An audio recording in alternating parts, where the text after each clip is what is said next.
Hey everyone! If you're an XRP holder, you probably know that you can claim your FLR tokens. Today, I'm showing you a super easy way to do this. Let's dive right in.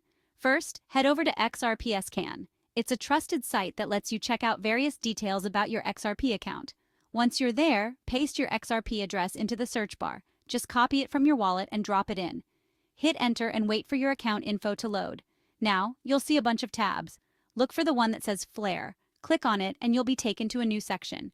Here, you can find your Flare address and see your claimable FLR balance. It's super simple, right? Just like that, you now know your FLR balance. But what's next? To actually claim those tokens, you'll need to follow the instructions provided on the Flare tab.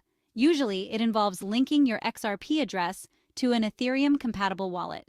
Once you've done that, your FLR tokens will be available in your wallet. Easy peasy. Just make sure to keep an eye on any deadlines or specific instructions from Flare Networks to avoid missing out. Alright, that's it for today's quick tutorial. If you found this helpful, smash the like button and subscribe for more updates. Also, if you have any questions or run into issues, drop a comment below. I'm here to help. Thanks for watching and happy claiming.